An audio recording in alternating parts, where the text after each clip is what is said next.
Paske, former major in the British Army. How's it going? Yeah, good mate. Yeah, it's nice to chat. For sure, for sure. So the first question: you've just come out of 11 years. I think it was 11 in the British Army. How's the move been to Civvy Street? Oh, I think it's a weird one. I think Yeah. the military, and I'll do a shout out to the British Army and the services, but they're some of the best bits, or one of the best bits about the military is how they transition you out. They do everything in their power to transition you well. You get a year's notice period, and sometimes that's a blessing and a curse. But for me, I found that really useful because there's a lot of mental gymnastics you've got to go through in that period. And I think that one of the big things that some service people struggle with is the idea of status and a label.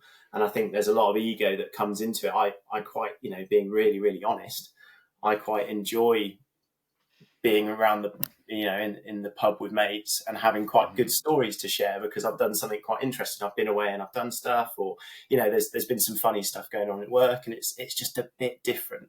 So that's probably the first challenge, I think, is moving from where you're quite chest out, very proud of what you do, and serving the country and everything that comes with that, and then transitioning to a different label. I'm now consultant, and that comes with some connotations that some people are like, oh, consultant, sort of thing. And you kind of have to prepare yourself for that. So I think like the first thing is like that transition. And then the second one is the idea that the military it's a lifestyle, I guess, and you really buy into it. It's a whole family affair. You've got to have a lot of support for that. Whereas moving out into Civvy Street in a different job, some people view that as 9 to 5, and they've got a fantastic work-life balance, and they 5 o'clock hits, that's it. It's home life, and it's completely segregated. Whereas with the military, you're kind of on call, sort of, and you've kind of always got to be ticking over, and you can be away for 4, 5, 6, 9 months at a time, doing stuff, whether that's at home or abroad. And so again, it's a bit of a step change in terms of being having more outside of life than the military is really important as well. And I think, I'm sure we'll come on to it, but I was an athlete formerly, and that was another label change of moving from being an athlete and talking about being a full-time athlete to then being a military officer or otherwise. So I had a bit of practice at changing my labels and status. Done it a few times already. Yeah. Well, firstly, I want to thank you for your service. I think, like people in the military should always have the utmost respect, and especially our veterans as well. And I think it's very interesting that you say that about that change in identity, because I've spoken actually to a fair few veterans recently, and they have highlighted that, where there's that kind of identity, and it's such a family, such a community. It's such a, not just a job, it is a lifestyle. Like you said, it makes up and encompasses everything and embodies everything that kind of goes into your life. So when you go away from that switch, it's a bit of a shock to the system. But I'm glad to hear then that there seems like there's a good amount of support then from the military for those that are leaving, and the veterans going forward. Yeah, there is. Yeah, it's really good. And I think sometimes the struggle is because that bond and that camaraderie is so strong, you don't want to let down your team, even though you're exiting and you've got a year to transition. You maybe some people don't spend enough time concentrating on what's next because it's such a big shift. You really have to put a lot of time, effort and energy into it. And some people are too much of a good egg and giving back to the team, even though they're leaving. And so that's also the challenge, is you really don't want to let your team down, but you have to be a little bit selfish because it is such a big change. You have to concentrate on it. Mm-hmm. So I'd love to delve a little bit into your role within the army, especially towards the end as well. So maybe for the viewers, you could give a little overview of, a brief. I think it's probably a lot to cram in, so we don't have to go through everything. But if we can give a little overview of your time in the military, and then more specifically some of the stuff that you've been involved in more recently, and then I'd love to delve into some of this courageous conversations and the work you've been doing around that as well. Fantastic. Yeah, I'm more than happy. So I think what I would say up front is I stumbled into the army. Um, it was something that never really occurred to me, and I do look back and wish I'd had more, I guess, touch points with the army. Someone giving me that nudge, because I went in, I stumbled into, I got advised to go to the careers office in 2012. And I spoke to a careers advisor there the army careers advisor, and everything they were saying, I was just like, why has nobody told me this stuff? This sounds Yeah. brilliant. You mean I can travel, I can get paid fairly well, and I can do cool stuff and all these different things. And so, yeah, 9 months later after that conversation, I tipped up to Sandhurst, which is where all the British Army officers do their training. That's 11 months. It's pretty challenging. And I had some pretty tough times during that period. My dad passed away while I was doing training, and that was pretty tricky, and did make me kind of evaluate things, whether it was really for me. But I think this is where judo kind of held me in good stead. Is you used to a bit of knockback, and it had built up quite a lot of mental resilience. So I stuck with it. I wasn't very good. I'll be really honest. I wasn't very good at it. I shared a room in my first couple of weeks, and I did all the ironing, and I let the other person do all the army stuff, so he knew what he was doing. And I was very, very happy with that. But by the end of it, you sort of get out the other side, and you are a very basic sort of infantry officer in a sense, in that you can do all the basics well. I then went on to do engineer training for 7 months, which is specialist engineer training to become a Royal Engineer officer. You roll into Troop Command after that, so that's where you get your first leadership role. So to paint the picture, you'll have between 25 to 35 troops. And you get sort of parachuted in for 2 years to be their, commander, leader, manager, sort of a bit of everything for them. And it's such a brilliant role, and it's what a lot of people live for, is those real leadership roles where you get your own little kingdom, if you like, and if you get given enough freedom and autonomy, you can do some amazing things with it. And so, during that time, I went to Kenya, Canada. I didn't deploy, but I did a lot of really quite interesting stuff. I think the challenge there as a junior leader, though, is that you're coming in, as a fresh-faced, someone who's potentially just out of uni or just out of school, and you're leading people with maybe 20 years of experience in the army, and they, largely know better. And so Sergeants with years of experience and so on. Exactly, and so it's how do you manage that? And we get well prepped for it, and it's knowing your role within the troop as kind of not so much a doer, but more of a, you're the steering wheel in a way, and everyone else is the rest of the bits of the car that make the troop work. So that was a fantastic period. I had some amazing experiences during that time, and also some tricky times, but really good. I then was really fortunate. So I'd done a lot of sport in my life. I was Team GB for quite a while before I joined the army, although I never intended to do sport that much in the army. I got offered to be an elite athlete, an elite army sports person. So this is quite a unique role. So there's only, at the time, there was only 9 people in the army doing it, where you become a full-time paid athlete. And this was in 2016 when I met you at Bath University. And so I was there for 3 years representing the British Army, but also Great British Judo, and effectively living my best life. I was probably the higher paid athletes in Great Britain, maybe even Europe, I'm not sure, because I was getting paid an army salary to really spread the good word about the army, but also compete abroad and do lots of stuff there. And that was a really great period of my life and an army career. And so I did that. I think highlights there were I got a World Cup silver medal, which was kind of a career best performance for me in 2018. Before I retired in 2019 and went back to the army. From there, I did some interesting leadership roles. So I was a Squadron 2IC, so a second in command of a squadron. So to paint the picture, we had about 300 to 400 people that we were getting through engineer training. An interesting bit there was that this was during COVID. Hmm. And whilst some of the country were, dispersed or working from home, because we had to keep training momentum, because otherwise there'd be a big gap basically in personnel that we need to go and do stuff in around the country and abroad. We had to keep the training machine going, and so we carried on face to face training all the way through Yeah. COVID. Um, and when that is, late teens, young 20 somethings, that's a real challenge to try and manage, their need for social interaction, but also to, while the rest of the world is maybe working from home or having a bit more downtime, actually we're still saying, look, we need to carry on. We need to carry on. And then also Hmm. what happened during that period, my boss, so the officer commanding of the squadron, got called away to do some other stuff, and I stepped in as the commander of the squadron. So circa 400 people during COVID, and that was a real stretch for me. That's to Mm. paint the picture, that's kind of 5, 6, 7 years ahead of where I should have been. Yeah. And it was painted a picture that was only going to be 3 weeks, and it turned into 7 months.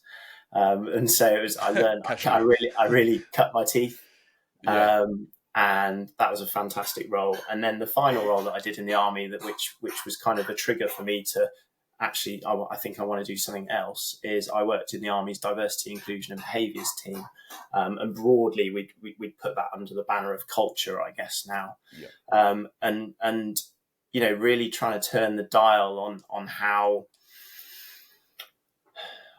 really turn the dial on the army's culture, I guess, because for better or worse, the British Army's, much like the other services, emergency services, are almost held on a pedestal Hmm. sometimes in terms of our moral code. And our work was to make sure that we sort of remained on that pedestal and made Hmm. sure that we were, diverse in the sense that we attracted and retained the best talent, and it was about capability rather than, being on the inside. I can honestly say it wasn't about the politics. It was genuinely about capability and Yeah. making sure that we weren't excluding capability. So that was the diversity piece. The inclusion piece is kind of bare bones. If you want an effective fighting force, you need to be inclusive. You can't exclude people, otherwise then you're going to have issues, whether that's on the front line or back in an office. And then the behaviour stuff is what supports that. And what behaviours do we aspire to support our values and standards that we have in the British Army. And I love that role. Absolutely Hmm. fantastic. It really opened my eyes to many things, particularly some of the privileges that I'd enjoyed and maybe I hadn't really realised as a white male. And it really sort of lit something inside of me, because it brought together a lot of things that attracted me to the army, but also to sport, and kind of made me look over the fence and say, oh, actually, I might want to do something different, because in the army you move around every 2 years. Yeah. So I left, and now I'm a leadership and ED&I, equality, diversity and inclusion consultant, for a small consultancy called Berkshire Consultancy. Amazing. It's a wild ride. It's a wild ride. There's been and I really there's so much there that I'd like to unpack, and I think a really good starting piece will be around this leadership, because yeah, for context for the viewers, from the moment we met, so I think back in 2016, so I was a little fresh faced 18-year-old fresher who wasn't coming to training enough and didn't spend enough time there. And you were the captain of the judo squad there. You also a captain in the army at that time, I believe.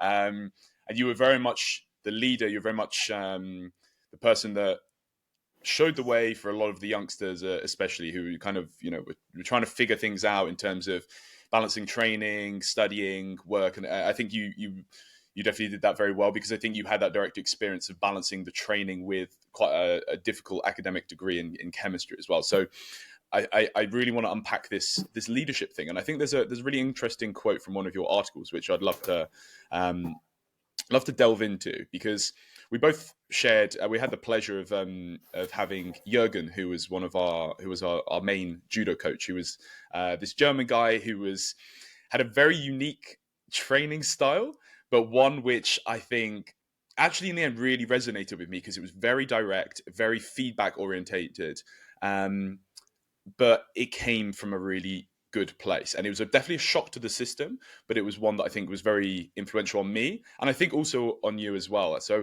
I'm just going to read an excerpt from your post, and that's: Jurgen sat me down and asked, Alex, what do you want? What is your aim? I quickly returned with to go to the 2020 Olympic Games. What he said next was one of the toughest yet most valuable things anyone has said to me. Alex, you will never go to the Olympics. He went on to explain his reasoning, but finished by asserting that I might, however, have the potential to win a World Cup medal. You say about this as your first kind of exposure and first example of what you call courageous conversations, and you say about how important this was, and what a kind of influential part of your leadership development this kind of philosophy was. Could you maybe explain to people a little bit more about what courageous conversations means, and also how you go about and how one can go about embodying that philosophy in everyday life? Yeah, okay, so I'll unpack that. So for me, courageous conversations, I think it's a lot of people will know it, like it's the Yeah. tough but essential things that need to be said. I had to chat GPT the feeling because I couldn't. I could describe it, but I wanted a word for it, and the one that came out is bystander remorse. The idea that Yeah. you're remorseful or you regret that you haven't said something, and whether you've been a bystander or something or party to a conversation. I liken it to DOMS. So for those who don't maybe train loads, delayed onset of muscular soreness. I then repurpose that, and it's slightly more punchy. Delayed onset of moral shame. Nice. The idea that you're sat in the car or you're in the shower and you get that pang of regret of I should have spoken up for myself, or I should have challenged someone, or I should have just been a bit more honest in that interaction. And I think everyone's got their own example. The example I always use when I talk to people about this, and it's really small, telling people their flies are undone, or having that chat in the hairdresser or with a barber to say, actually, can you go a bit shorter, or that being able to give that slight, very simple feedback, but we don't do it sometimes, and it's unpacking why not. I think it is what I quite enjoy, because these things, these tough but essential conversations, are everywhere, and avoidance of them is everywhere. But they're so important, and it's. I think when I dug into it a little bit, so I did a lot of reflection, and so Jurgen, this was like a punch between the eyes moment from Jurgen, where the backstory is all I ever wanted to do was go to the Olympics, and in my first, so I trained between 2007 and 2012 at Bath with Jurgen as well. And I don't think I was mature enough to have that conversation. I avoided it. I avoided real conversations with Jurgen at that stage. And it is, I look back and think how silly was I, but and you might reflect on it as well, Harry. You're at uni, you're a brand new 18-year-old, there's loads going on, you're trying to do a degree. And Jurgen is very firm, or was very firm. And that's quite a struggle. And so when I joined back in 2016, I think I'd matured enough that I could take that hard conversation. And so I sought out that conversation about feedback and what's my realistic potential. And what it did, that conversation, it almost gave me permission. It gave me permission to let go of that Olympic aspiration, that thing that I was, maybe lying to myself about, and really like realigned my aspirations, and it was really freeing in a way. It was tough to hear, don't get me wrong, but I think like I say, it's my first exposure to that sort of stuff, but also my first exposure to the positive effects of that kind of direct, cutting stuff. Is quite important in life, because I think a lot of people can sometimes tell them that you've got a story you tell about yourself and tell others, and sometimes that's not 100% true. And so you need that direct, courageous conversation to sort of bring that to light. I think there's an illusion that by doing so in such a direct way, that it's not actually compassionate. I think there's kind of a bit of a, especially I think in the UK, because I've worked in the UK and I've also worked in Germany, and there's definitely a different culture when it comes to this kind of thing. And in Germany, it's very direct. What you're doing is we're not great. We need to improve this. And I actually massively prefer that compared to sometimes in the UK is a little bit, oh, that's all great, that's fine. And, we've spoken about this before about radical candor, where you have this grid about how much you care and how direct you are. And there's different areas on that grid in which you can fall. So if you're somebody who you don't care and you're not direct at all, you kind of just like, yeah, whatever, that's fine. And that is not compassionate as well, because you're not helping that person to improve and iterate, but you're not being direct either, because you're just like, yeah, whatever. And then on the other hand, you have obnoxious aggression, which is you are very direct, but you don't actually have their best interest at heart. So that's the classic person who's always picking holes and always, that's terrible, that's rubbish, that doesn't work. And then on the other hand, you have radical candor, which is kind of what we're talking about here, where you have that courageous conversation where you actually do have that person's best interest at heart, as Jürgen did.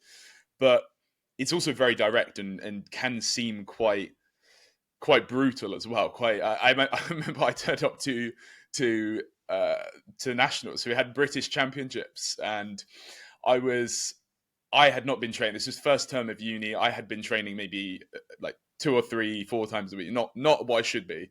And I'd been out partying a bit too much, and I turned up and I went over to see Jürgen, fresh face, 18-year-old, my British championships, excited.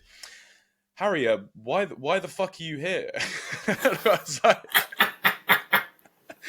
was like, fair. Maybe I was like, maybe I need to pick things up and train a little bit more. He was just like, why are you even here?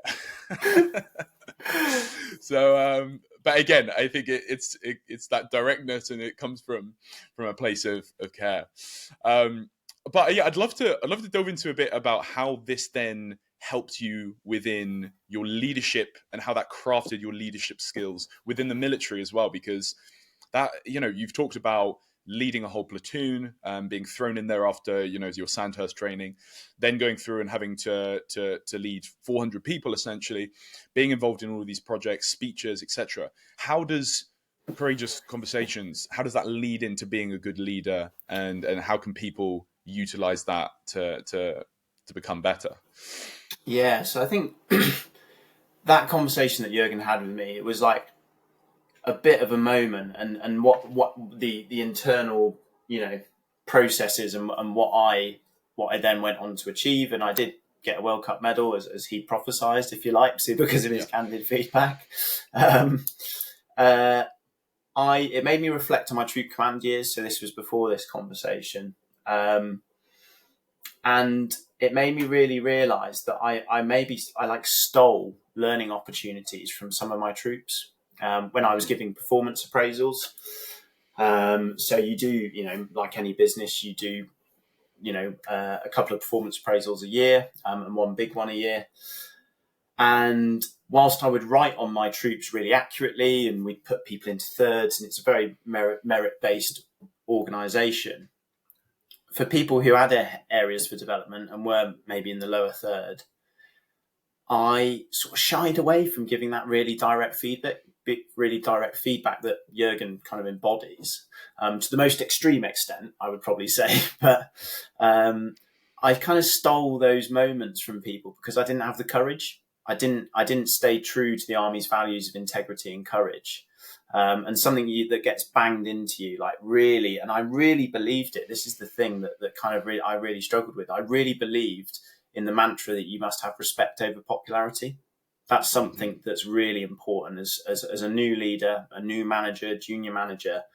There's a real internal, and if you think about it in terms of Maslow's hierarchy of needs, there's a real internal driver to be liked and to be wanted and have that connectiveness with people.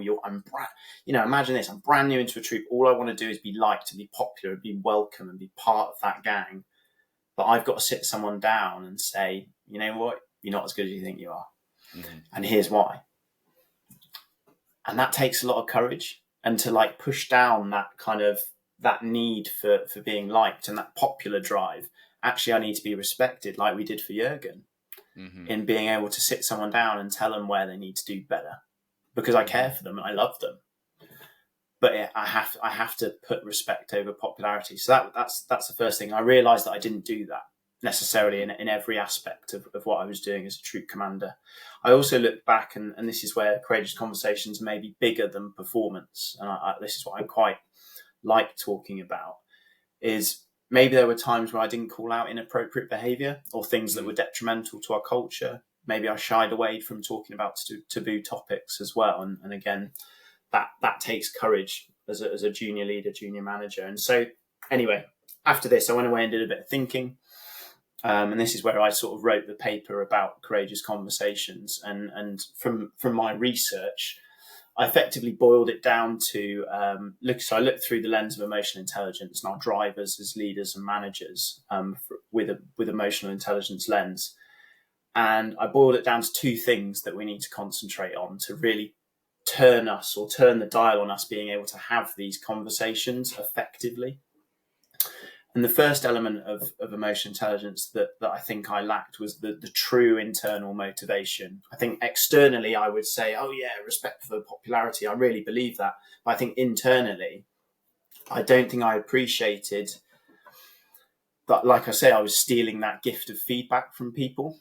And there was no like external policies or incentives to really make me give that feedback. There was nothing that was holding me to account other than myself to give that feedback. So I think there's like almost an organizational culture thing here of how are we making sure people are giving genuine feedback. And there's really good, 360 reporting is a really good thing now, so you get a really whole picture.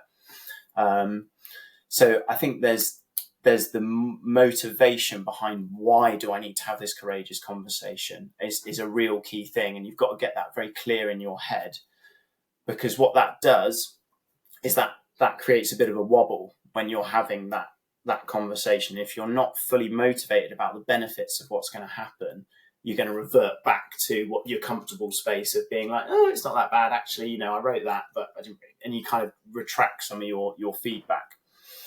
So that's the first thing. And arguably that's quite easy. That's just awareness and understanding, education. Just, we need to have these conversations. They're better for the organization. They're better for the team. They're better for the individual. Tick VG. Yeah. The really difficult bit is the practical application of that motivation. And where that comes out through emotional intelligence is the self-regulation. And so that's our ability to regulate our own emotions. And how I describe this is almost like emotional resilience and like exposure to those types of uncomfortable situations. And I liken it a lot to physical resilience, i.e., physical resistance training. The more you do, the more capacity you have to lift heavier loads, do more often. And so with this, it's how do we expose ourselves to these difficult conversations, but in a safe environment. So with a lot of the workshops and sessions that I do around this sort of stuff is practicing difficult conversations in a safe environment and testing and adjusting it and preparing for those type of conversations. And it's a nice little soundbite, but being comfortable with being uncomfortable is really key. And I think just you spoke about earlier, like as the British, we have a culture of like avoidance and not being unkind or not being seen to be unkind to people. And so what I get people to do is practice. You have to practice, and you can start small. And I honestly say, tell every time you see someone with their flies undone, or their dress tucked into their skirt, into their whatever, like tell them that is a courageous conversation, and it builds up that little bit of emotional resilience to give you the courage to get over that inertia, or gain that inertia to be like, oh, I'm going to give you this important bit of feedback that nobody's told you yet. And having done I heard something quite good the other day. There was a bit of research into it. During difficult conversations, there is about 7 seconds of discomfort. So you're about to give me, Alex, you're not as good as you think you are. There's about 7 seconds on average of like, oh, that's not very nice, and a bit of absorption, a bit of from your side being like, oh, I'm not sure how they're going to take that. And then we get over it, and then we can have a more productive, okay, I've absorbed that, now we can talk about why. And so what I kind of say is, if we can get over that initial 7 seconds of discomfort, the benefits are huge. And it's just training ourselves to be comfortable in the pause or that space of discomfort. But that only comes with practice and the motivation to do it in the first place. For sure. It reminds me of it's genuinely one of my, yeah, this and the talk of DOMS, the delayed onset moral, what was it? Moral shame.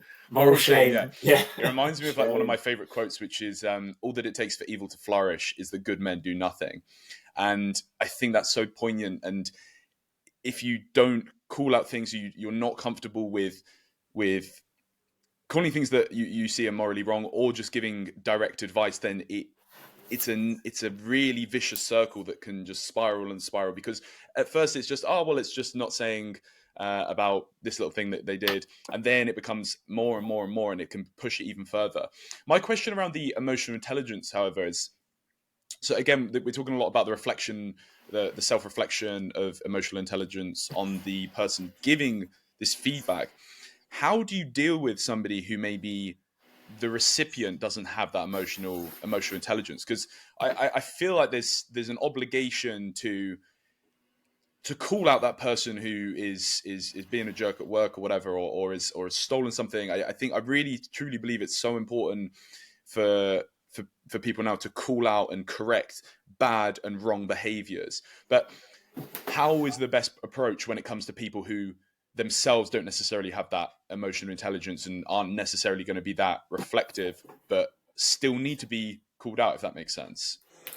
Yeah, so this is really interesting. So I refer to those types of people as irreconcilable recipient. So Yeah. they are almost beyond reconcile. Like they Hmm. you know that whatever you say, and I'm sure everyone sort of listening and yourself will think of someone who you're like, I'm not going to change their mind. I'm not going. They're not. This isn't. They're not going to understand. I'm that bloke who, when I see people litter, I'll say, "Oh," sort of thing. And 9 times out of 10, they're an irreconcilable recipient, and they're not going to, maybe think about that. And so I think I'd offer two things. The first is, how do we give feedback maybe in the best way?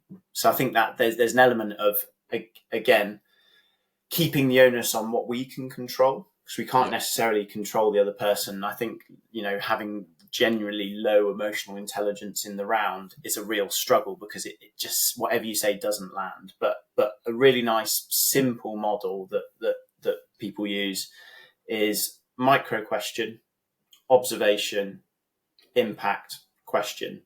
And so what that might sound like is, I'm having a meeting with Harry, we're having a meeting, and we're presenting to the boss, and you maybe share last month's figures. That's the observation. And the impact to me is that it really threw me off during our presentations to the boss. And so what I say is, straight after the meeting, I say, Harry, have you got a moment? And you say, yeah, that's the micro question. I've got buy-in from you when I'm about to give you a bit of feedback. I then share the observation, and how I like to say that is, just play back the video. There's no subjectivity. I just play back the video. Do you shared last month's figures. That's the observation. The impact is, that really threw me off, because I followed you and I was expecting previous month's figures. And I don't know if you noticed, but I had a bit of a wobble in front of the boss. The question then comes, was there any reason why you shared last month's figures? And what you'll notice in that's the final question, is that there's no confrontation there. That's pure curiosity. And I think that's where we kind of get it wrong when we're trying to call people out in the moment. It's really quite difficult to keep a level head in the moment. But if you come from a place of curiosity rather than confrontation, you'll get much better outcomes. So that's the first thing, is how we do it, and what we can control, because we can't necessarily control other people's levels of emotional intelligence. And then something I read recently, so it's quite a good book, The Person You Mean to Be by Dolly Chugg. Look it up, it's good. And she talks about this group as the stuck 20%. So in a group, you've got 20% who are going to be champions and advocates of whatever the thing you're trying to change or call out. You're going to have like a shifting middle 60 that are kind of swayed by how strong this group is versus how strong the stuck 20% are. And so you've got this body of people.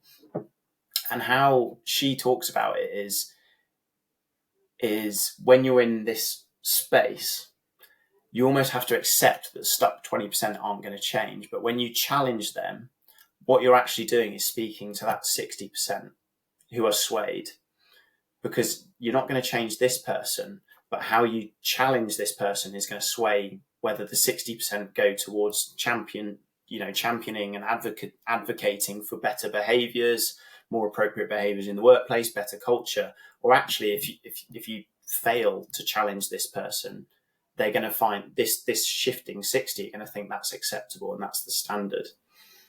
And so something that I was challenged actually a little while ago by a colleague, shout out Shannon Rogers, about if I was a troop commander again and my staff sergeant, so your most senior soldier in the troop, said something that, just was a bit racy or, slightly inappropriate. But actually I thought, you know what, I won't call it out now.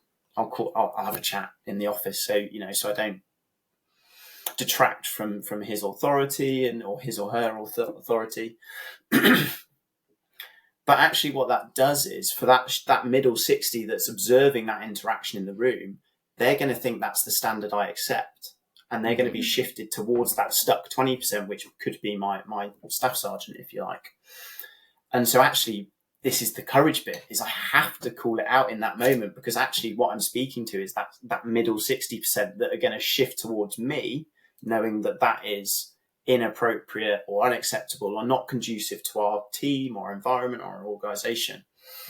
And again, that's the really important bit, is even though you can't change this person, you can shift that middle 60. And that's really powerful to me. And it's, again, adding to that motivation of, I'm not going to change you, but I can change the people observing this interaction and how I deal with it. And that's where role modeling really comes in as a leader and a manager. That is really interesting, because I think about those situations where you see people, I don't know, online or on a group or like the mob type thing, and then you on either side, you've got these certain people on one side. It's like so far down a rabbit hole, they're never coming out, and then the vice versa as well. But when the supposedly kind of reasonable side, when they start almost attacking and displaying in a certain way against this other sector, it kind of pushes that middle ground along, doesn't it? And because that middle ground is looking at the two extremes and saying, who seems more rational here? Who seems to be behaving in the most appropriate way? And then secondly, when it comes to the question observation, I really like that framework, and I think that probably applies quite nicely in personal relationships as well. Whether it be in the workplace, because rather than coming in hot and having that attack mode of, you screwed up, you made me screw up in the presentation, which makes you look a little bit, it makes you look a bit like, like you love conflict and you're pushing things at people, critical, then that person gets their back up. Whereas if you're just going at it from a pure place of curiosity, it softens their guard. And it's very, very similar to something that we learn in sales, where when you call them up initially and they're I'm not interested, I don't want to speak to them, you don't go back and say, no, but you really need this. This is what you need. Like you desperately could do with this. What you say is, oh really? Oh, sorry, but I thought you were shipping air cargo, and I thought that was something that was interested in. And play the real dumb, play the kind of, and then they almost feel bad. They're like, oh shit, maybe I shouldn't have been such an asshole. No, I do. Yeah. But I think that's very, very interesting. And a question then following up from that: how do you deal with? What is the process for dealing with an element of disrespect then? So, for example, in the military, let's say that staff sergeant is doing something that you deem to be disrespectful, or there's a, in the workplace is something that you deem to intrude on your boundary of what you would tolerate. Maybe it's intentional, maybe it isn't intentional. How do you deal with that, both in a personal setting and then also in a larger group, like within a troop where everyone's watching and that 60% are there to be swayed? Yeah, I think that's a tricky one. I think really none of this is happening in a vacuum, and what you've got to understand is the build up and the context to all of this, and who you are as a leader, who you are as a manager. And I think if you've developed an environment of trust, in your team and in your group, and also between in individuals that you've got. And so say that bond, I call it a bond quite deliberately, because it had to be a pretty strong bond between officers and senior soldiers, because that you rely on each other heavily. Basically, them knowing that it's coming, it's like our reflection on Jurgen at the time. We're like, oh my days, this guy is like on my back, and it makes you recoil. But it's because we maybe at the start hadn't developed that bond with Jurgen, where we actually got him. We got that he just was in. All he cared about was us being the best athlete that we could, right? Yeah. And once you reframed his feedback and his quite cutting remarks in that sense, you're like, he just wants the best for me. He just wants me to be the best. He wants me to turn up to the British Championships prepared and not partying or whatever. I've had so many moments, when in my first kind of time with Jurgen, that I just shied away from that. So I knew I was going to get the good news from him. And so I think the key to that is everything before that inappropriate interaction or that slip. And everyone has bad days. I say stupid stuff at work. I do silly things at home that I'm like, oh, that was a bit naff of me. I wasn't really true to my values and who I am, but I just had a bad day and I said something stupid. Everyone gets stuff wrong. That's like really important to remember here. So I think in answer to your question, it's about having the relationship and the build up and the trust before something going wrong. That means when you call it out in the moment, they're not going to have their backup, because they know that, oh, that's just Troopy Paske, and he's just holding me to a higher standard. So we're a better team and better organisation. That's really fair. And I've role modelled that myself. I allow people, and I think this is really critical of leaders and managers, is in order for you to, almost have the permission to correct people in the moment or challenge things, you need to be able to role model it yourself. Like that's absolutely essential. Like you have to really absolutely role model the behaviours of how to be challenged and receive feedback appropriately before you can do it to others, I think. And so being really quite vulnerable and admitting errors and calling yourself out in the moment as well can be really powerful. When you see people stood up on stage and they're delivering a talk, seeing someone call themselves out for something they've just said, inappropriately or whatever, can be really powerful, because it's kind of, you're like, you know what? Yeah, you've recognised that maybe was a bit edgy to say, and you've just called it out in the moment. So I think that's the important bit. Actually, how you do it and everything in the moment, calling someone out that might undermine their respect, I think it's irrelevant. I think it's your relationship beforehand and the build up to it that will change the outcome of that. I think, definitely the element as well of leading from the front. That's something that's always pushed, isn't it? And whether it be in, as an officer, I think there's always that element where you want to be the person who is leading the troop and saying, come on lads. You don't want to be the one sat behind saying, will you go and true. You don't want to be there, like you want to be the person leading from the front and demonstrating like how it should be, how everything should be done. And also, like you said, then when you're calling yourself out or holding yourself to a higher account and holding others to an account, you immediately set that boundary of like, what is the tolerated level of respect? And similar with like Jurgen, like after a little while, probably a day or two, you know where that boundary lies. You know where that lies, and you know that you can't be slacking when it comes to training. Otherwise, you'll be off and called out about it. I would like to talk a little bit about the military, and because obviously your role was about making it more inclusive and getting people in. And so from where I'm standing, I've spoken to you about this before. You also helped me with my medical appeal for the army, and for me as a young 18, 19, 20-year-old lad who loves sport, who loves training, who loves adventure, the army just the biggest no-brainer there is. Just for me, it just always seemed like the most logical. Why on earth would you want to do anything else than being in the army? The history, the pride, the honor, the serving of your country, the training, the travel, everything. And yet nowadays we do seem to have a bit of a problem with recruitment and in terms of getting the numbers up. What from your experience, what do you think lies at the root of that? Is that a fault on the army and being accessible, or is it a fault on people not having that drive, the younger people wanting that drive to get involved? Where do you think that lies, or is it a combination? I think it's multifaceted. Mm. And I think every service in the military, so you've got the RAF, Navy, Army, and the Royal Marines as part of the Navy as well. Every service is I guess struggling a little bit, and also the reserves. So you've got the regulars and the reserves. I think there's it's a multifaceted challenge. I think there's and having I am quite biased, I guess, in my experience because I worked in the diversity, inclusion, and behaviours team, and so I guess there's the role modelling. So really, and we used to say something you can't be what you can't see.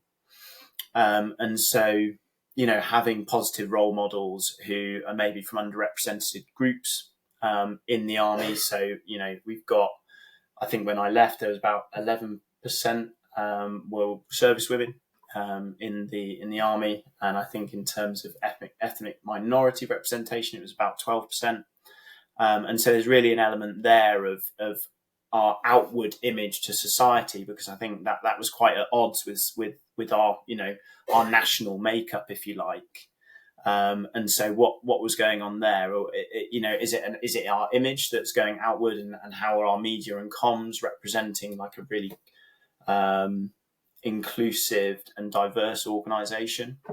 So that's the one challenge there, and there's lots of stuff under that. Why is the army not representing society in that sense? And I think to balance the argument there, a lot of people would probably say, should we reflect or should we be protecting society and the nation? Because do we have to reflect society in order to protect it, etc.? So just to offer a balanced argument to that. Mm. Yeah. And so I think that there's. Sorry, do you want to? No, go on. Yeah, so I think there's one challenge there is kind of how do we bring in diverse talent? And again, I'd come back to saying that was all about capability. Really, it's not about political agenda. And I think the other element, and I'm really keen to not lean into the argument of everyone always saying the previous generation is softer, has it easier, all that sort of stuff, because I don't think that's the case. I just think challenges are different for each generation. But I won't shy away from the fact that choosing a life in the military is really tough. It really can take away some of your freedoms. Mm-hmm. You get, ultimately you get told where to work, where to live. And to a greater or lesser extent, really in the early days, you get your phone taken away, because that's how they, turn you from being into a civilian, into a soldier within such a short time frame. And it's essential to almost be inoculated from society in a way, or because you have to go through a transformation. And I talk really openly about it. I left university. I wouldn't say I was hugely confident. I would say, I was academic, I guess, and I was a bit sporty.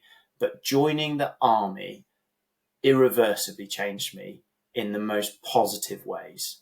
Absolutely brilliant. And my wife, so I met my wife while I was going through early doors training. She did say that, I was a bit of a robot to start with, but that's because of the nature of the training. You do get changed quite drastically.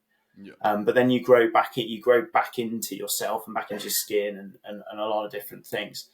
And I couldn't rate it highly enough. And anyone considering it, I 100% encourage people to engage and dig a little bit more. Because when I first looked at joining, my mum was in disbelief. She was like, "What do you mean you want to go and shoot people?" I was like, "Well, it's not all about that."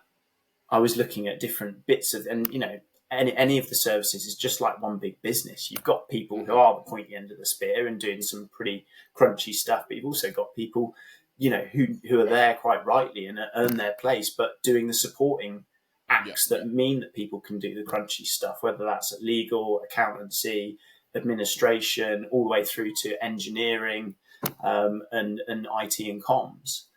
We all need that to enable these people at doing the more crunchy stuff. And so there's a huge wealth of things that you can do and you can flex. So I don't think I've answered your question. I think it's are people willing to give up their freedom to do something slightly more purposeful, maybe, or more? And it's that how, are we still just as nationalistic or patriotic as we once were? And that was a big driver in me. I think sport brought that out in me, like a real want to, I don't know, just be the best, but support others at the same time, I guess. Yeah. Yeah, I think that's my reflection. I don't think I've answered your question. I think I'd get paid a lot more money if I could solve the problem. But a new consultancy role to fill the army. No, yeah. I think it's interesting. I think, yeah, I because I have some friends who are also in a similar boat. There's one who is considering to go into the army, and whenever we speak about it, we just are like, well, I think maybe, again, from the sporting background, and I have quite a deep appreciation of military history and my background. My granddad was in the military, and I think maybe that kind of patriotism is come through. And then when I have spoken to some people, and it's kind of like, why on earth would you want to do that? And then that kind of hit me. I was like, oh, what? A lot of people think like that because they don't have that want to serve. And I guess it's a multifaceted thing, isn't it? I think there's that mixture between, it's like the commitment. Maybe there's not so much of the kind of nationalism, I guess, now. I guess it's, like you said, it's a difficult question to I solve, think isn't it? just one thing I would say, and it's quite a dark comment, but it's true. Is war is the biggest recruiter. Yeah. And so when we've been in engagements abroad, whether it's Iraq, Afghanistan, or ones before that, actually, that's where we see spikes of recruitment, because people almost feel that sense of purpose, and they can see people going out and doing stuff, if you like, military stuff. Whereas at the moment, and some people see this as a really good thing, that we've not been in any direct engagement for a little while now. That's the added challenge. There is we've not had a war. Yeah, true. How do you make sure then that we try and ensure good, diverse and inclusive hiring, and making sure we're getting reaching a broad range of people, whilst also ensuring that we maintain the standards and the structure of certain institutions? Because I think there's the case of, you always want to be improving and adjusting to times and how things are changing, both demographically and just culturally across the time span. There's also an element of the maintenance of certain institutions, and the British Army is one of the oldest ones, and there's certain elements of it which are very, very important, and make it what it is. So how do we find and strike that balance between those two things? I think so. The first thing, I guess, is making sure. So I'll make 2 points: one about standards and one about barriers. Yeah. First point about standards is, I think we have to be really careful with watering down standards, or being seen to water down standards. But what I would suggest is, it's being reflective of, were those standards appropriate in the first place? Does everyone in the army need to run a 9:30 mile and a half? Mm-hmm. Does everyone need to be able to be a lung on legs to do their job, to contribute to the military service, for example? And I think that was the first challenge, is actually, if you're doing maybe a more office-based role, even from your early army career, do you need to be able to hike around for 20k with 20 kilos in your back and do it at pace? Maybe not, because the nature of warfare has changed. We're not tabbing. Sorry, I'm using tabbing, but walking with weight for miles on end. We're in a very much more messy battlefield now, where actually, the front line's quite confusing sometimes, and notwithstanding what's going on in Ukraine at the moment. And so I think that the first one there is, were our standards appropriate, or were we actually, do we need to make it more like job specific? Like in Civvy Street, you wouldn't demand a really high standard for an entry level or something, you know, the job description fits the job role and what you're actually doing. Whereas I think there was a bit of a disconnect, and that's what I saw change during my time in the military was we made standards more realistic. But I think outwardly that was viewed as watering down standards to turn up the dial on diversity and allow more, some people who are less fit in. That's quite a good point.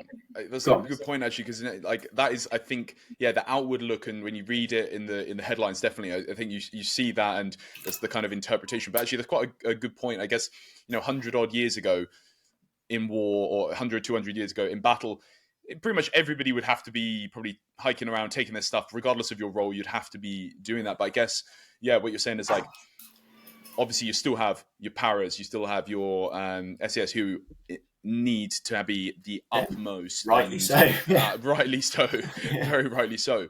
But then you also now, I guess, have cybersecurity, you have HR, you have admin and stuff like that. And I guess if there's that's a very interesting point, actually.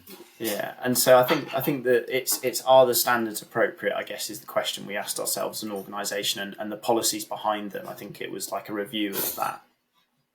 And I'm not going to say there weren't, because of recruitment challenges, there weren't stories that I heard about, people, getting through under caution, and maybe they've not quite met that minimum standard, but they get through, and we'll pass that burden on to the operating field army to get, because they'll now have time in unit to get fitter or get better, or that medical thing, whatever they might be carrying over, will get better with time. Mm-hmm.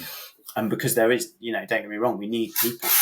We really. Oh, I'm going to just close the windows. It's working outside.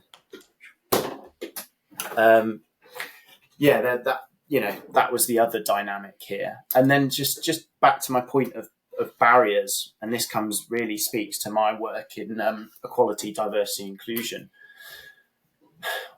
What are the barriers that we don't really see that are potentially stopping people from joining, that might be from underrepresented groups?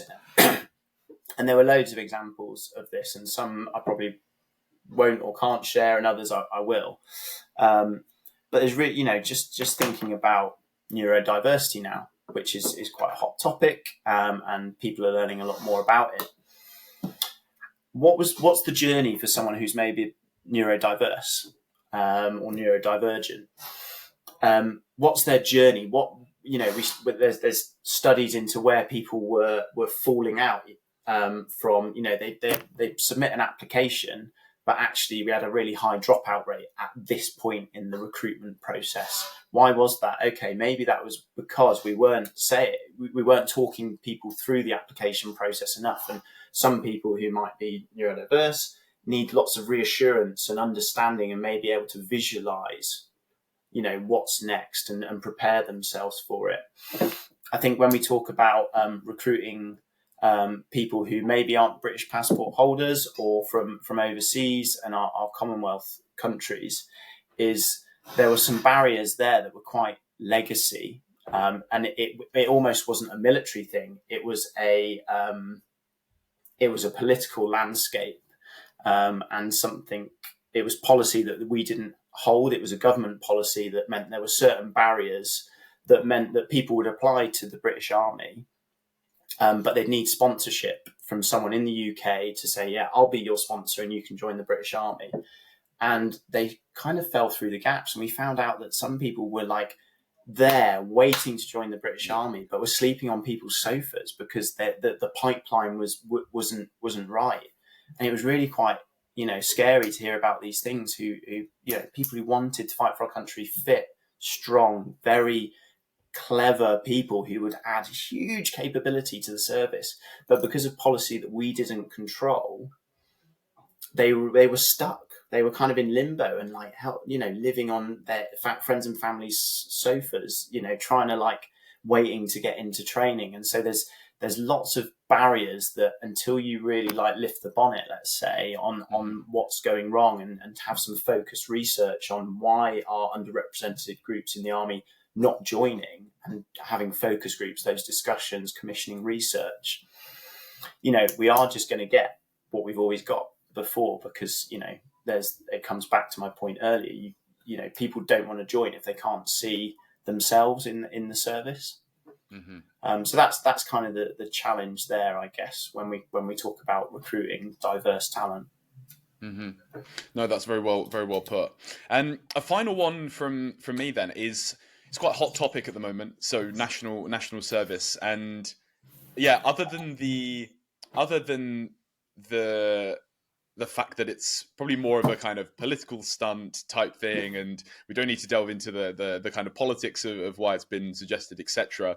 You hear a lot of people are like, oh, they're going to be sending 18-year-olds to the front lines, and all of this kind of stuff. I'd love to get your thoughts on the kind of national service model and how it might foster a kind of national spirit, and especially the model kind of based on that of Sweden or Denmark's, where it's not so much everyone is conscripted. It's kind of a case where there's a kind of ballot, and you are entered, and you can fill different roles depending on your skills and talents, and then the hope that you will retain a significant percentage of those after they've served for a year. I'd love to know if you have any thoughts on that. Yeah, I think, Carl, I've got a few points, and this is all the world according to Alex. But I think if you call anything mandatory, I think you're always going to get kickback. And, I would be the first to say the military is not for everyone. It's that you have to be slightly bought in. And I think if you're there under duress, or you're forced to have been there, you're going to have a pretty miserable time. Because, there are some tricky times in just military training, military service, and it comes back slightly to, I guess, motivation, and the want to be there. So I think as a standpoint, making anything mandatory in life is quite tricky and a difficult standpoint. I would also say, and this is my ED&I head on, is that there are still, the military still represents some challenges for people from underrepresented groups. That we've come a really long way, but as a white male, it's brilliant. And I had a fantastic experience. I think but I just sort of caveat, there are some challenges still that are faced by people who maybe aren't a white male. That said, I can hand on heart say it's the best thing that ever happened to me. And sometimes I get a bit emotional about it, in the sense that I would not be who I am today. I come from fairly modest beginnings, let's say, and I got to travel the world and experience things that I quite literally couldn't dream of. And I feel really quite proud of the things I've done, and people that I've worked with have done. And so it's a fantastic organisation. Let's not forget that. And so that's what I would say. And I think, coming back to the idea of national conscription, I can really get behind the sense of having almost a bit of a national identity. Mm-hmm. And that doesn't come with any, images of what people should look like and what people should say, or how we should behave. But I think in a post-COVID world, we need connectivity. We are a social being, human beings. And I think having something that we can get behind and have a sense of pride and connectedness as kind of a nation is no bad thing. I don't know whether mandatory conscription is the answer, mm-hmm. but having a model, a social model that everyone can get behind and support and be proud of, whatever your background and schooling and upbringing, I think can be a really powerful thing. And I think the military is maybe one of the facets of that, because mm-hmm. I certainly have benefited from it. I feel incredibly proud about Britain and the British mm-hmm. Army and the other services and all the other emergency services. My wife's in the NHS. And so we have quite big drivers to serve. And I think that's a really good thing. So I think whether it's politically motivated or not, I don't think it's a bad thing. Mm. I think my caveat is it's not for everyone, and there must be a flexible model, much like you said, where Swedish and Danes might have a slightly more, malleable opt-in, opt-out ballot. But I would be pro, but I just think it needs to be really thought through. And Mm-hmm. like any change, you need to bring people with you. You can't just be done unto people. Yeah, And so yeah. I think that people need to have their own say in what's happening to them. For sure. I think all the things that you said, I think fostering a national spirit and making it easier and more accessible for people to be involved in that. But like you said, there's not, yeah, it'd be a negative to have people who really don't want to be there being there. But I think, yeah, like I was saying, based on a model in like Sweden, where it's kind of if you really want to opt out, it's relatively easy. I think you actually even have to opt in.